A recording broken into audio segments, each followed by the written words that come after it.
Bienvenidos al Oráculo del Pensamiento y la Expresión, una experiencia filosófica en la red.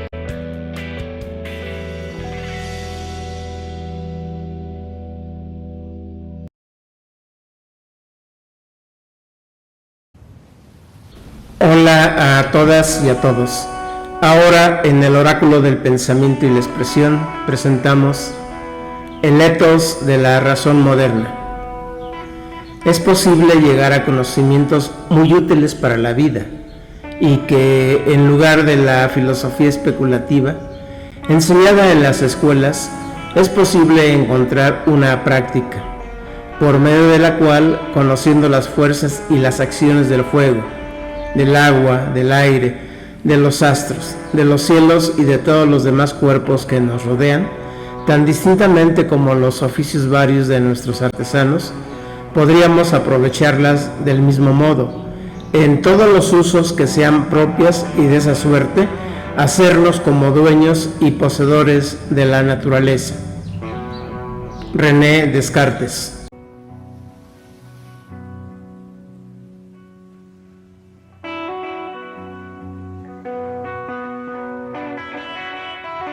Se dice que el carácter está constituido por un conjunto de rasgos o características que dan forma al modo de ser de una persona o una comunidad.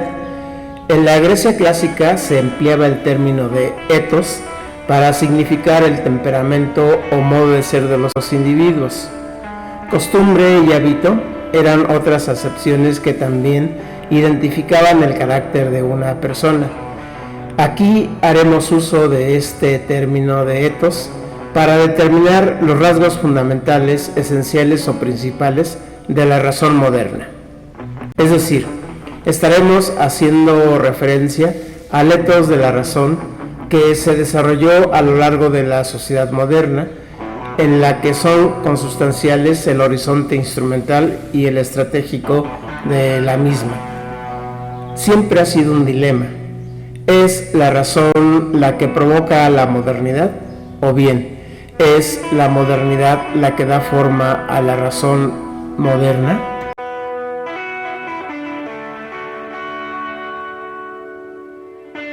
De manera general, la razón moderna es asumida como facultad cognitiva, por la cual la percepción se estructura para representar el mundo en base al reconocimiento de principios generales de la realidad derivados de la experiencia y la confrontación con esquemas mentales o formas abstractas.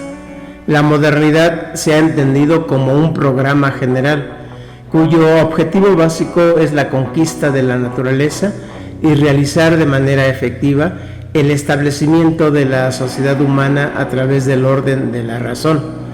Todo programa está organizado a base de proyectos.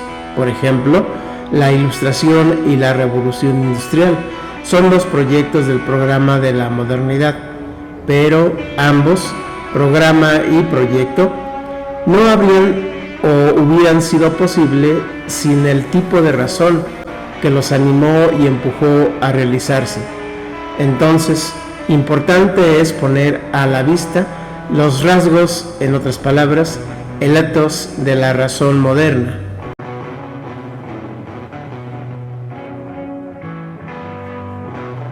Un doble rasgo identifica a la razón moderna.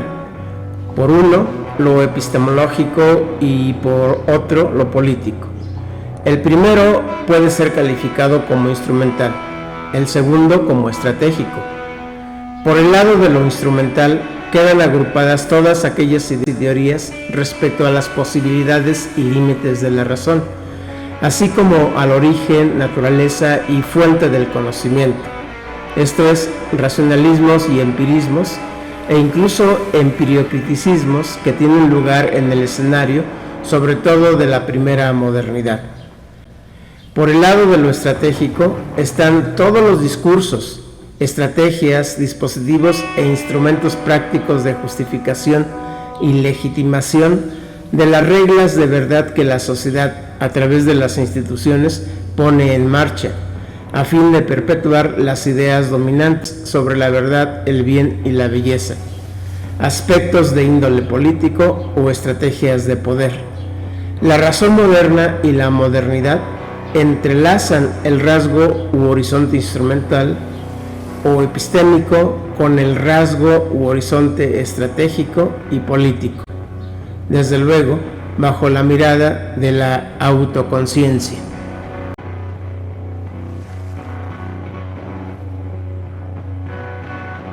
Si en la edad clásica griega, la ciencia, entendida como saber general y total de la vida, tenía como propósito fundamental la generación de conjuntos de nociones para la comprensión de los fenómenos naturales y la conducta social humana, la edad moderna inaugura la apropiación sistemática, planificada y controlada de la naturaleza, echando mano, además, de un nuevo estilo de pensar y hacer las cosas, que conjugan lo racional y lo empírico, la deducción con la inducción, la observación y la experimentación bajo la impronta de una metodología de alcance universal. Todo esto acumulado en la naturaleza del ethos de la razón moderna. Lo mismo en su discurso.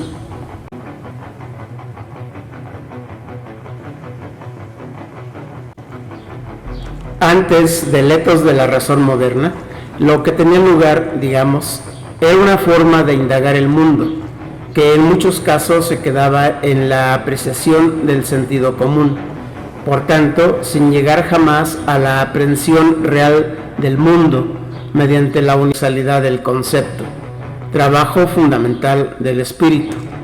Antes del enlace de lo instrumental con lo estratégico, era como si el hombre preguntara sobre diversas cuestiones, evidentemente fundamentales, pero de una manera amateur, es decir, no profesional.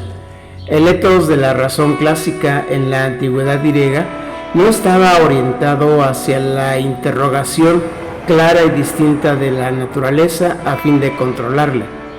El corazón del ethos de la razón moderna es la apropiación, para lo cual era preciso abandonar las formas impropias de interrogación y dejar de indagar el mundo por amor a la verdad.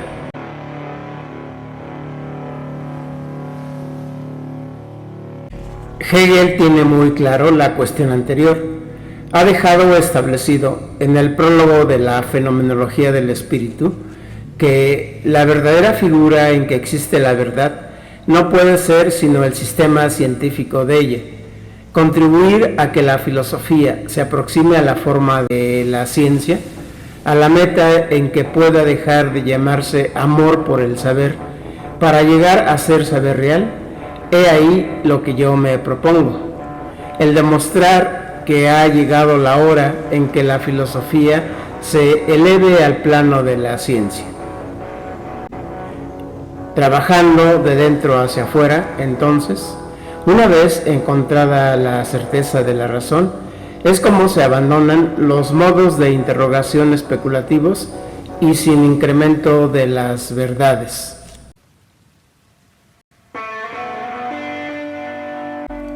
Para alcanzar el sistema científico de la verdad, fue preciso que la práctica teórica, en su sentido más general, la especulación filosófica sobre el mundo natural, girara hacia la concreción en hechos reales, útiles, funcionales y eficaces del pensamiento y de la cohesión social.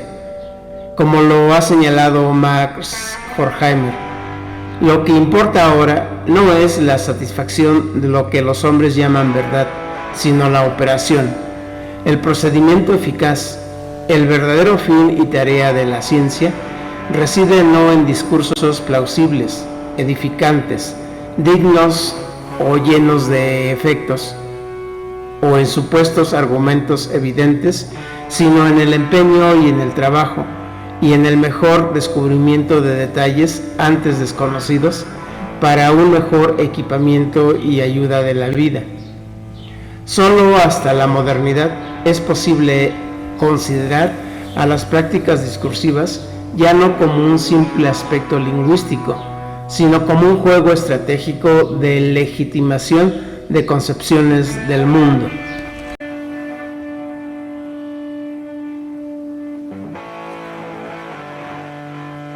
Volviendo y siguiendo a Hegel, la ciencia tiene que liberarse de esta apariencia y solo puede hacerlo volviéndose en contra de ella.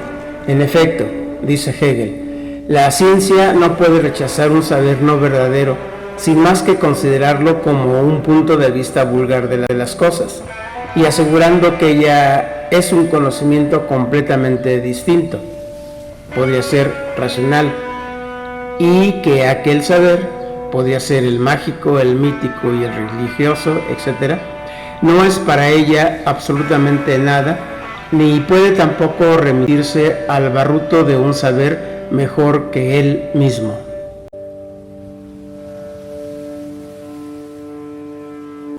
Por lo anterior, se entiende que durante la modernidad, el discurso sobre la verdad científica será también un recurso o medio eficaz para liberar a las mentes de prejuicios, de ídolos y nociones falsas que como fuente de engaño y error impedían la explicación de que el mundo es obra y producto del trabajo humano.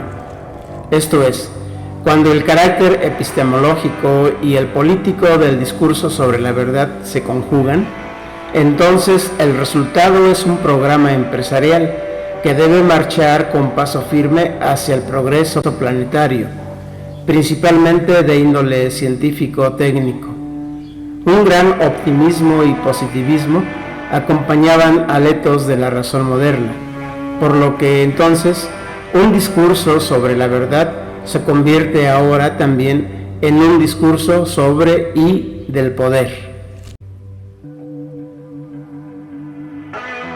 Por supuesto, toda elaboración teórica sobre el hombre, el mundo y Dios tienen participantes que con su intervención afinan la dirección o rumbo del discurso sobre la verdad.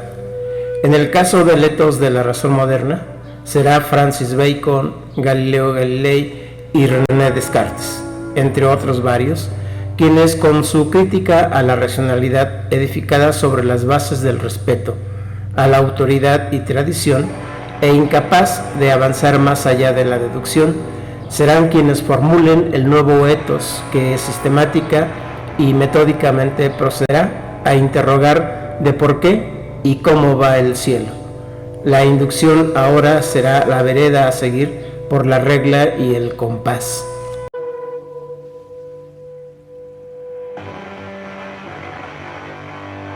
Se puede indicar que el etos de la razón moderna tiene una preocupación básica: encontrar la estructura de verificación práctica de la teoría, la especulación y la reflexión general. Tal estructura será la tecnología, pero además era requisito para ello formular un método de alcance universal por el cual el sistema científico de la verdad quedara vinculado con la tecnología y también por el cual pudiera sustituirse la mera habilidad personal del investigador, gracias al cual puedan ahora descubrirse y no solo demostrarse verdades.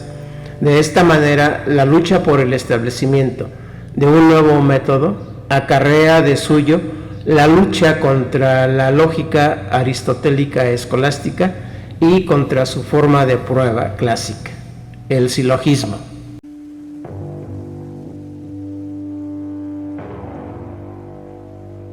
Ver un problema, analizar, reintegrar, es decir, sintetizar el conjunto y adoptar la solución más económica, será de hecho la metodología que alimentará las acciones teóricas y prácticas del pensamiento moderno, que aparece junto con la sociedad capitalista. El etos de la razón moderna, con su novedosa noción de objetividad, comenzará a imponer la idea de que el futuro de la humanidad ha de ser una marcha constante hacia la automación.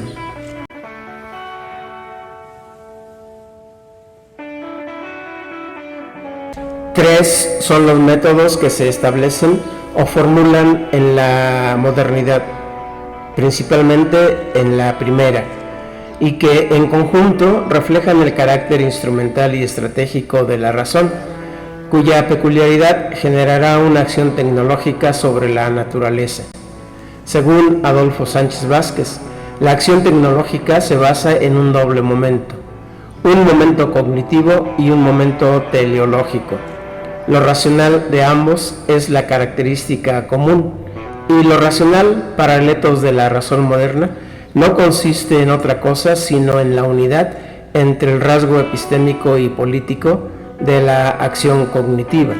Dicha unidad suele denominarse como acción tecnológica.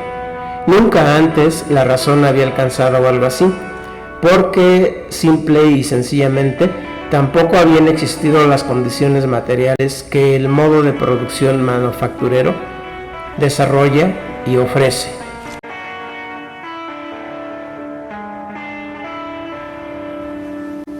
Cuando la acción real se ajusta a los fines que se quieren materializar en ella y que, por tanto, deben prescindir sus modalidades, una acción que no se ajuste a sus fines no es racional.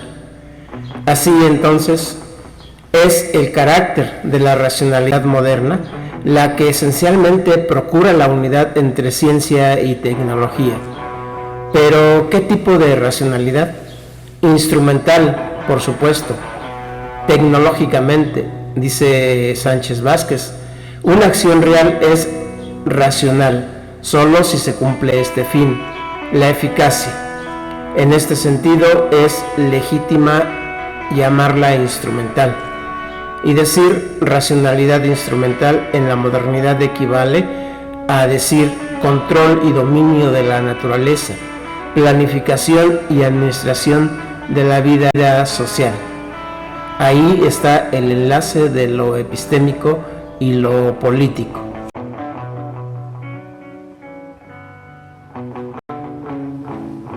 El etos de la razón moderna se construye sobre la prueba del método baconiano, que postula el desarrollo de la inducción científica, el galileano, que matematiza la observación y la experimentación, y el cartesiano, que desarrolla, a partir de la duda metódica, el examen de los problemas mediante el uso sistemático del análisis y la síntesis.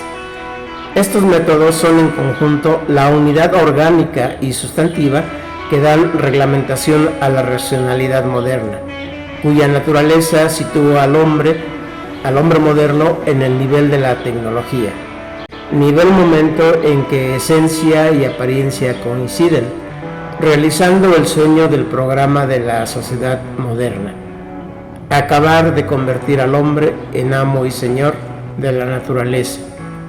La investigación exige que el saber se efectúe bajo un proceso sistematizado. Solo en ese momento pueden ser guardadas las dudas sobre el mundo, no antes.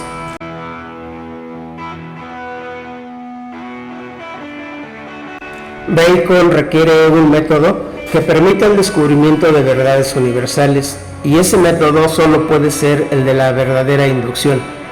El acento puesto por Bacon en la necesidad de la observación y la experimentación, en la necesidad de elevar los juicios por encima del nivel inmediato de la percepción, hacen de él el fundador de la inducción científica. Además, Bacon es el filósofo de la técnica y el que también delinea el comportamiento de la futura sociedad programada y administrada tecnocráticamente. Bacon, en primer lugar, tiene que hacer una crítica a los errores en que los hábitos, costumbres y tradiciones, más la naturaleza limitada de los sentidos, así como las doctrinas de las ideas y malos usos del lenguaje, han mantenido a la humanidad sometida a los prejuicios y oscuridad de la mente. Es necesario restaurar la naturaleza de las vías para alcanzar conocimientos verdaderos y obviamente universales.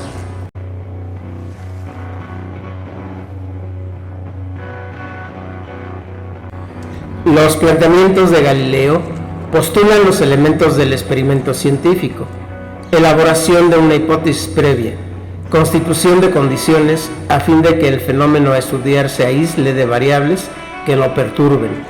La puesta en práctica de una acción, o sea, la necesidad de participar en el curso del fenómeno para modificarlo de acuerdo con un plan previamente trazado.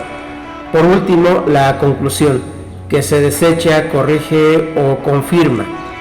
Es posible expresar que en el método galileano existe una constante de todo método científico, la necesidad de dirigir la investigación conforme a un plan previamente fijado. Galileo reconoce, por tanto, resueltamente y sin la menor reserva, que toda investigación debe ir presidida por un concepto ideal y general de la realidad, aunque es ciertamente la observación, y sólo ella, la llamada a decidir si en el mundo de la percepción sensible que nos rodea hay realmente contenidos que corresponden a aquel primer postulado ideal y si por tanto es posible una ciencia exacta.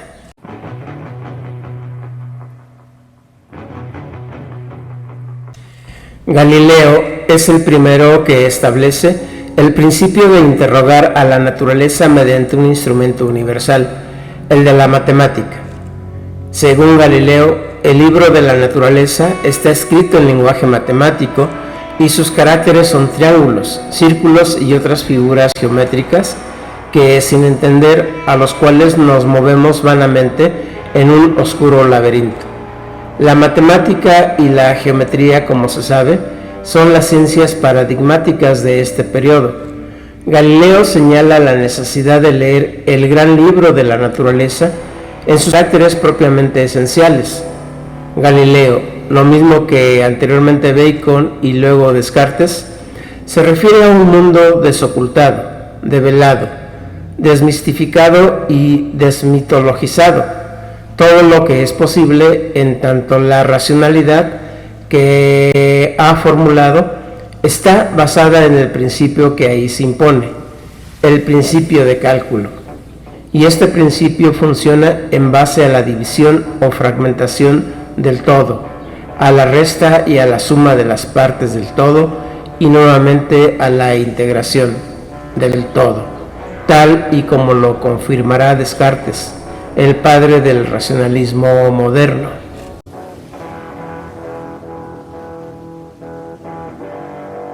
Descartes, al igual que Bacon y lo mismo que Galileo, se propone fundamentar un método que tenga por premisa la idea de una naturaleza humana que se modifica por las circunstancias.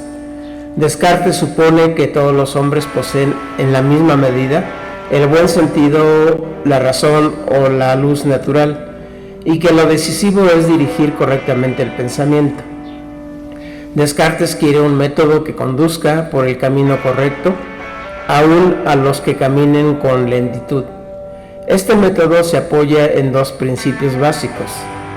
Todo enunciado, todo juicio, todo fenómeno está compuesto de partes simples. Lo que corresponde entonces es descomponer lo complejo hasta encontrar las partes simples que lo constituyen. Una vez realizado el análisis o descomposición de lo complejo, cabe emprender el camino inverso, sintetizar lo que antes se ha dividido y analizado.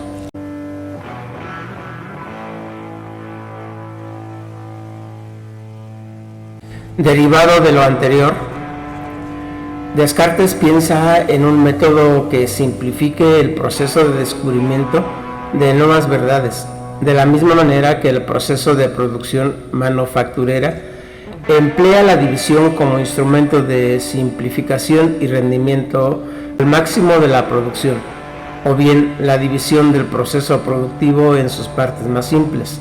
Al igual que Bacon quiere un mundo sin prejuicios ni ídolos, Descartes pide a los lectores abran la atención de su mente al nuevo mundo de lo evidente.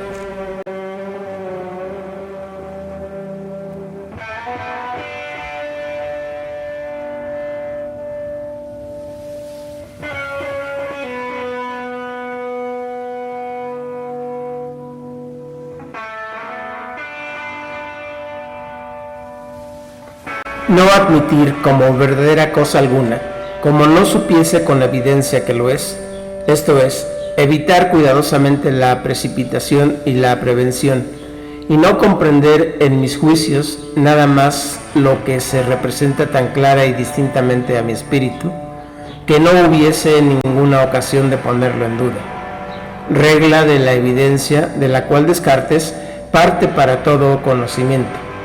Como en el caso de Galileo, la verdadera intuición, las cualidades primarias y la evidencia son para Descartes lo que detallan el carácter instrumental de la razón. El verdadero camino no es llano, por lo que todo aquello que parezca sube primero a las leyes generales va a generar que ser a la descalificado.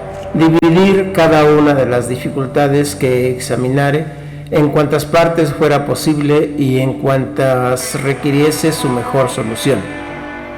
El análisis es el segundo principio por el cual la racionalidad instrumental se procura la apropiación del mundo. La reconstrucción del todo, es decir, de lo dividido, se restablece a través de la inducción y la síntesis.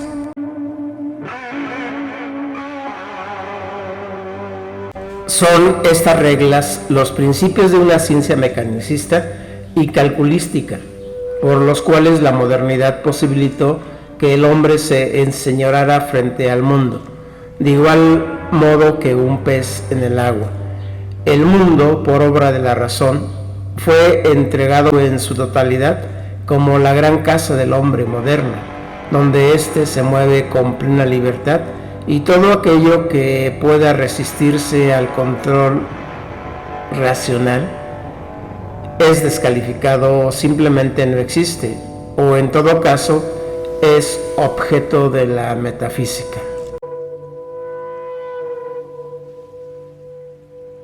El carácter epistémico y político de la razón moderna no reconoce ningún estrato, ninguna otra realidad que esté más allá de su alcance.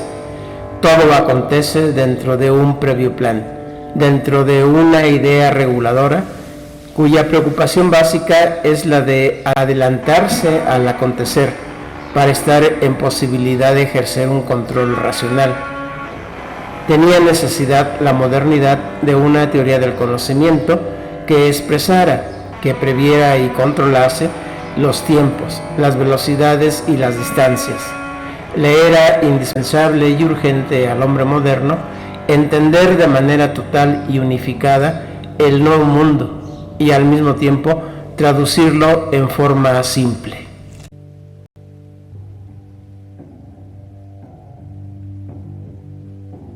La razón moderna, mediante su etos instrumental y estratégico, al mismo tiempo producía sus límites y dictaba sus reglas de verdad y de error. Además, no hay que olvidar que si algo da coherencia al pensamiento moderno, sin duda es la unidad existente entre saber y poder, esto es, la dimensión epistémico y política de la verdad, en otras palabras, el uso instrumental y estratégico que el pensamiento moderno hace de la verdad para dominar y controlar tanto a lo natural como a lo social. Saber es poder, afirmaba Francis Bacon. El etos de la razón moderna garantizaba entonces la apropiación efectiva de la naturaleza y al mismo tiempo dictaba políticas de desarrollo de las instituciones mediante las cuales se controlaba el crecimiento y comportamiento de la sociedad.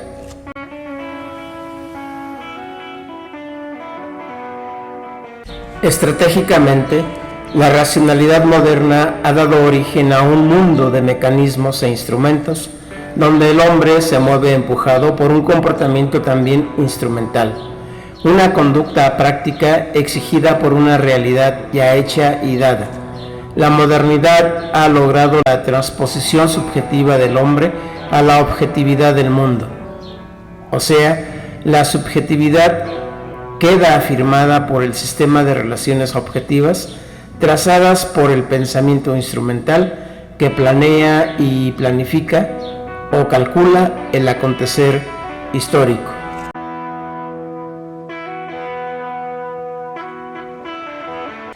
Ni de los fenómenos naturales, ni de los procesos sociales La razón moderna toma nada a la ligera y de manera inmediata algún dato, sino que hasta que haya ocasión de sospecha alguna, inspección que no puede extralimitarse de las propias fronteras impuestas por sí misma.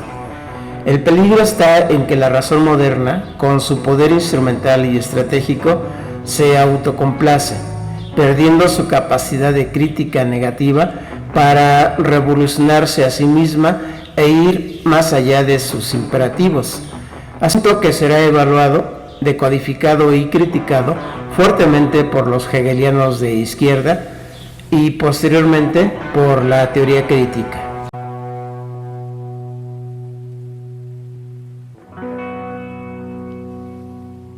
Con las luces y las libertades también vienen las represiones y la oscuridad.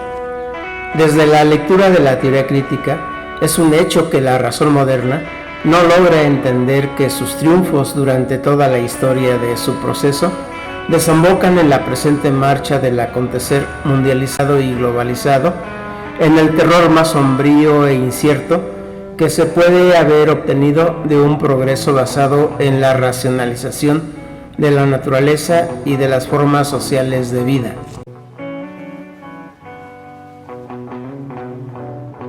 Después de la conquista real del mundo por obra de la razón moderna, concretada en la tecnología, una sombra de terror invade la vida privada tan violentamente como un huracán, que desborda ríos y devasta montes, que hace temer por el futuro de la humanidad ante las fuerzas de la naturaleza puestas en libertad.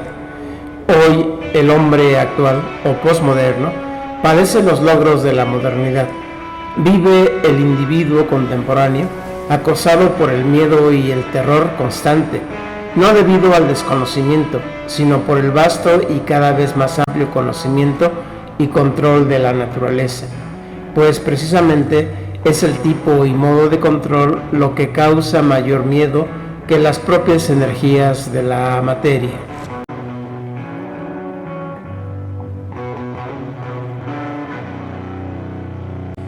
Para decirlo con Eduardo Nicol, efectivamente el futuro de la humanidad está en peligro, y ese peligro no viene del auge de la técnica, sino de la tecnificación de la vida entera.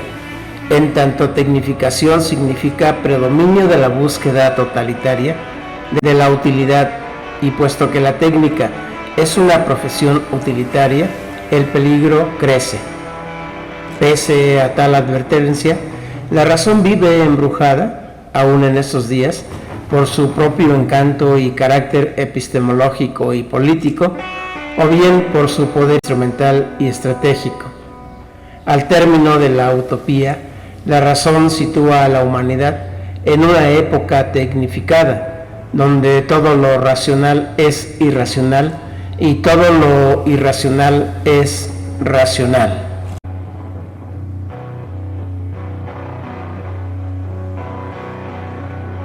Con lo visto aquí en este infográfico, se ha querido señalar que las intervenciones de Bacon, Galileo y Descartes fueron decisivas en la formación del ethos de la razón moderna, para que el programa de la modernidad se llevara a cabo: acceder al conocimiento detallado del mundo por vía de la ciencia como una producción humana, ya no dedicada a descifrar misterios y verdades que no pueden ser empíricamente demostradas y que no permiten la conquista real del mundo. No olvides suscribirte al canal del Oráculo del Pensamiento y la Expresión.